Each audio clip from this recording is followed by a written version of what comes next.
Welcome to Little Talks, your weekly dose of marketing news, trends, and insights from Littlefield Agency. Grab your coffee, turn up the volume, and let's get into it.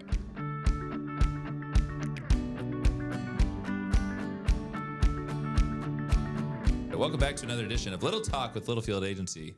My name is Sam Littlefield, and with me is Roop, who is 53 years old today. 53 years young, I should say. no keyboard applause. No keyboard applause. Well, yeah, good job, Claude. She was, to give her credit, she was Checking the cameras. make sure that we're recording, which we are. Correct, Claude? Yeah. We're live. Tell us about your birthday weekend. Yeah, it was good. I slept a lot of it. How many hours did you sleep on Saturday? Oh, you don't want to talk about Friday? Let's rewind to Friday. We had our agency happy hour around Friday, which, to start, I was a little skeptical of with the Roosevelt seating situation.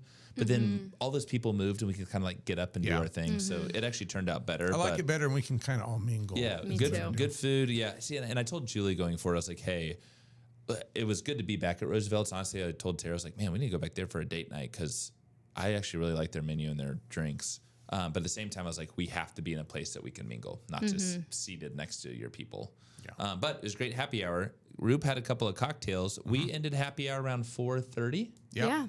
Everyone ended it. Yeah, everyone. Yeah, it was. Everyone was out of the door at out of the door 4:30 and ready to go start their weekend. Yeah. Roop started his weekend with a nap. Yeah. And what time did that nap start? Well, let's see. We left there at 4:30, so I was lights out at 5. Okay. And got up about 9:15. PM. Yeah. 9:15. 4 hour and 15-minute nap. Then Saturday, you wake up. It's not your birthday yet. No, it's also my mom's birthday this weekend. Birthday? So we went and had breakfast with mom pretty early. Nice. To be fair. What's early? 9 o'clock. That's wild. Okay.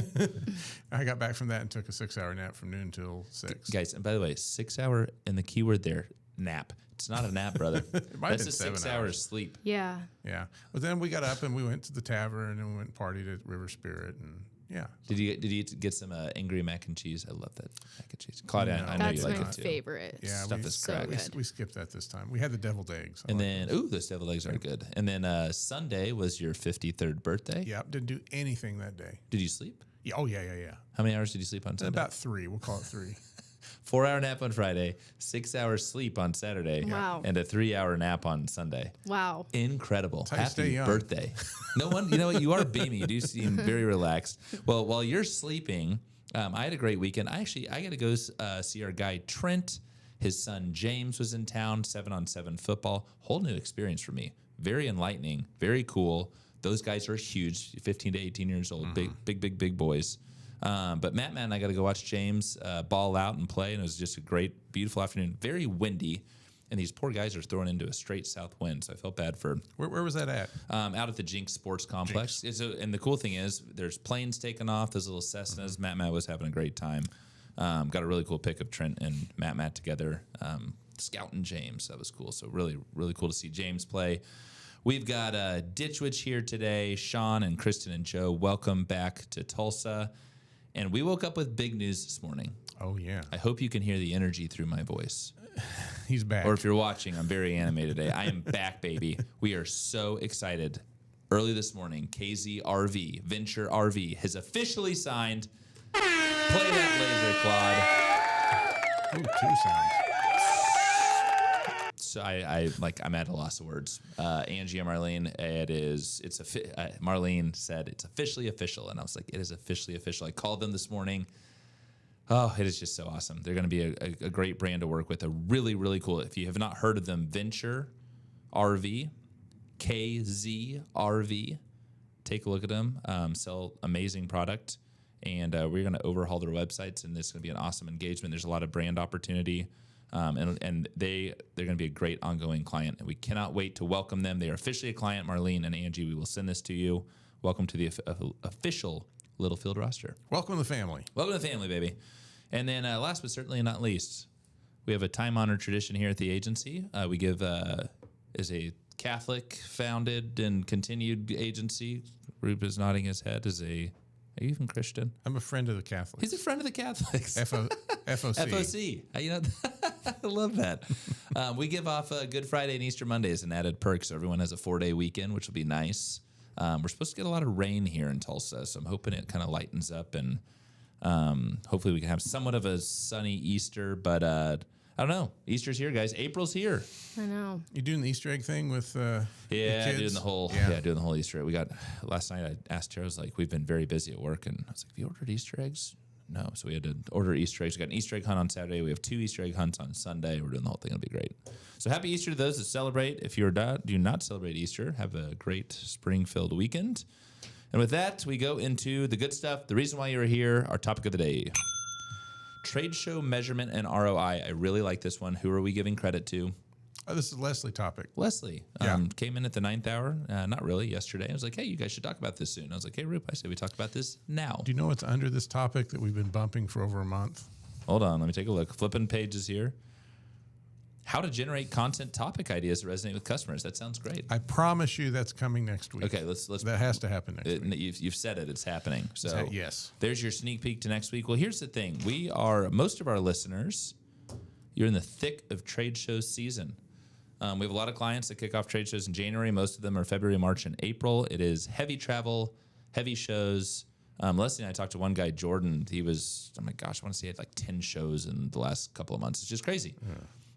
And you guys are on the road, and you're out there, and you're focused on, obviously, your prospective customers, your current customers. There's a lot of bonding relationships. That's great. But there's also a lot of minutia and BS that you have to deal with in the sense of you're setting up the trade show booth, and you're making sure that everything is ready to go. And, especially from a marketing standpoint, and if you have an event coordinator on staff, awesome, lucky you. Some of our clients do, some of our clients don't. And it's all hands on deck for the marketing team to set up the trade show. And a big thing is, right, you want your booth to be sexy and pretty. And I used sexy the other day in a proposal, apparently, and Chelsea Clement read through it and called me out on it. She asked me if I would have used that word. She thought it was me. She was like, did you write this for? I was like, no, why would I don't casually drop that word. I must have just been really excited about this proposal, but I used the word sexy. So anyway, but I digress. You've got the floor set. You got the product there. You got your salespeople. You guys are ready to rock and roll. We know a lot of you will have some steak dinners, some nice dinners. Cocktails or beer are usually flowing at these events. We're not afraid to admit that because we know it's true. But then you get out of the trade show.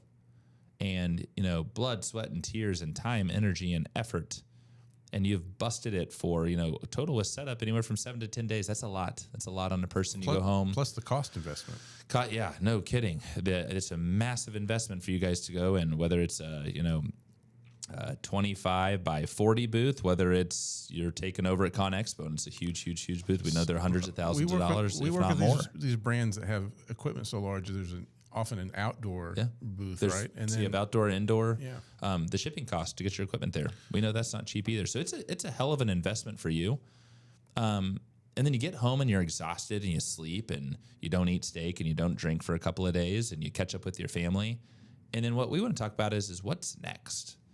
So you've gathered these leads, and we're calling it measurement and ROI. And I think there is a measurement factor to this, Roop. What do you think? I hope there is. Anything you've invested that many marketing dollars in, and trade shows are definitely marketing dollars, you want some sort of return on that investment, right? So what happens after the investment and after you've come back and recouped? And on that note, I actually have a topic that I just wrote down that I'm going to come back to. Now we're bumping next week. No. That will be discussed today. Oh. So you come back and let's say you have 100 leads.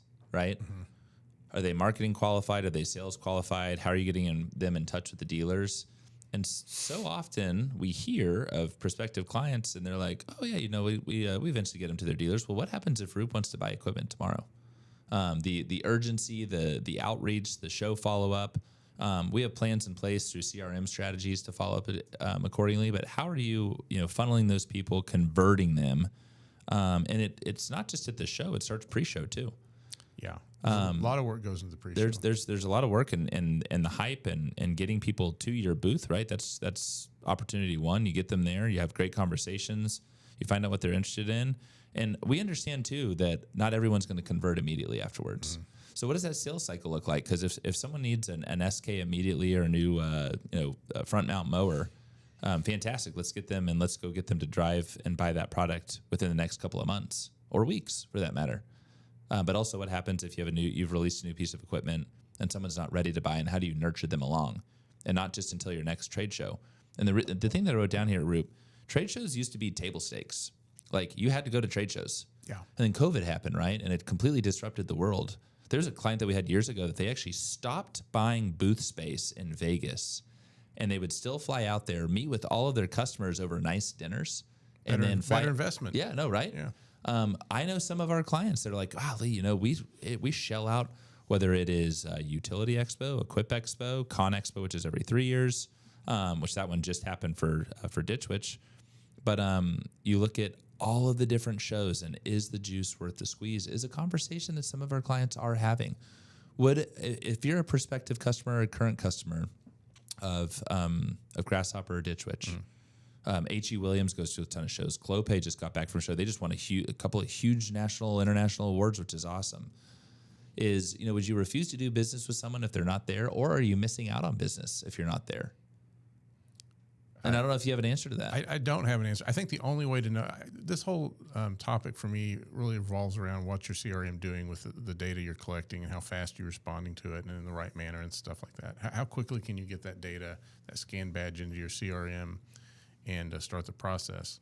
I think the only way to know if you're missing out on opportunities or if this is even worth it is if you have data to look at and to analyze and act on. Well, and that's a good point. So I've been to, I can't even tell you how many trade shows in the last 10 years, a ton. And I really like them. I always learn something. How many people that come into your trade show booth and they want swag? And they're going to give you information. That's why I go. They're going to tell you, of course you do. You jackwagon. Who's got the free shirts? Bingo. Who's got the free hats? Who's got the free shirts? Who's got the free coffee mug? Sometimes people do in-booth events. There was a company years ago that they did. It was Oktoberfest. And everyone at the trade show, you had to scan your badge and you got a free beer. What do you do with that data if they're not qualified or unqualified, right? That's CRM strategies. We won't go into that now. But also understanding, okay, hey, do we have 100 qualified leads? Do we have 250 qualified leads? Again, you're going to hear some sirens here. Come to get me. It's about that time. But understanding their buying intent. We have here on the script, it's a messy buying journey these days. That's actually pretty well suited. Did you write that or did Leslie? Combo. It is messy because you have those people wanting to come get free swag. You do have people that want to buy your product. So, your event is one touch point, but the numerous marketing touch points to follow are pivotal. Yeah. The free swag thing, by the way, I've always kind of wondered about that because I do feel guilty sometimes on grabbing the free shirt or the koozie or whatever and shoving it in the bag. And a little. And I have nothing to do with this brand or whatever is there, right? You just want the free stuff. I don't think you feel guilty. I'm not a marketing qualified lead at that point. No, totally. So is the investment in swag worth it? See, okay, Claude, tell our listeners what you found at a Goodwill shop one day. Me? Mm-hmm. Was it you? No, it was her. Yeah. What'd you find at Goodwill? Oh, yeah. It was actually Salvation Army. Thank you. Salvation Army Midtown. In Midtown Tulsa. And it was an LA shirt. Someone got rid of their Littlefield Agency t-shirt. Well, we have a handful floating around. It might have been a former employee. It might have been someone said, hey, you know what? I wore this shirt a couple times. I don't want to wear it again. That's totally fine. To me, that's not a waste of an investment. It's going to go to a nice person. Well, Kendall did buy it. She was like, can you get that for me? Because I like that style. Oh, okay, that's Kenny's guilt. Kenny gave it away. I would feel guilty about that. Damn, Kenny. Got you, girl. But no, I don't look at it as a waste because, and you can probably have a differing opinion here, but for the 100 extra people that got your swag, and again, it's a T-shirt. It's okay. You're already paying the investment to be there. You never know if they're sporting a Grasshopper mower T-shirt out and about, and someone says, "Hey, that's my mower," right? That's true. There's a minimal. You never know. You can consider that a minimal investment. There's affirmation. For potential. Yeah. I always now, like if you're giving away custom Yetis, sure. Yeah, that's you give those to your big rollers. Yeah, of course. And those are the ones I think that if you're prepping ahead of time, you're getting that relationship more nurtured for when you're together with them at this trade show, and that's when you do the close, right? So I don't like it. I guess I don't care for trade shows as much as lead magnets as I do for closing opportunities. Yeah. No, that's. But everyone's mileage will vary, and I think you've got to have the data to know which is true and which isn't. And here's on that note, the data that is true and that isn't. So let's take the true data, the good data. We go and follow up. It starts truly at the beginning though, because It used to be, hey, we'll go. Hopefully, it's a really packed booth, et cetera. Well, now we do work in this digital age that we can get great CRM data, et cetera. So defining success way up front, even before you're starting on pre-show teasers, understanding, hey, we're looking to get X amount of qualified leads out of this and close X amount in sales. That's huge. You're not going to Vegas to have fun. Yeah, you're going to have fun. You're going to have drinks. You're going to eat great food. You're going to have wonderful conversations. But you're there for work, and you're there to Roop, yes, there to work. That's why Roop doesn't go to trade shows. I'm allowed to go to one. He does, and you do work. I do work a lot at that one. Do work a lot of that at Old Inbound in Boston. But no, understanding what that success looks like and having those. God, Grasshopper Mower does it. It's really impressive. The night before, man, they have a big powwow, and it is, hey, we are here, and we are here to conquer, and we're here to do great things. And here's what we're focused on, and go do the Lord's work and go sell equipment, baby. That's what it's about. Yeah. Ditch Witch does a really cool huddle before every trade show. They do a big old, just imagine a big basketball team with 100 people. They're there to win, so it's fun to see our clients succeed. Clopay does an exceptional job at trade shows. Holy cow! It is they've got a whole strategy. They have an MC, Justin Evans, will literally go up there, and he's your host. Welcome to the booth. He's walking you through products. He's talking you through new launches, awards, accolades, etc., highlighting big things. Like it is a well-oiled machine. Is that right? Well-oiled machine. Well-oiled machine. Yeah. Well-run too. Guess that's the same thing. But anyway, so it is. It's fun to see our different clients and how they handle trade shows. So for prospective customers that are listening, right, mapping out the rest of the year, hopefully you're getting through trade show season. But we know that you have some summer shows. We know you have a lot of fall shows coming up. So defining that success, understanding what that looks like, and the art of the follow-up. The art of the follow-up is so huge. It's so key, so pivotal, and understanding how people are they ready to buy? Are they not ready to buy? If they're not ready to buy, how do we nurture them along? If they are ready to buy, get them to your dealers. Let's get that closed won, and onwards we go. Yeah. I knew it. Claude, how do you deal with this guy all the time? We love him though. He's 53 and young, and we freaking love him. So there you have it. As you're almost through trade show season, happy take a break.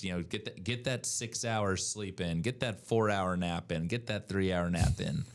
But then come back and ready to work and get ready to go convert some great trade show leads.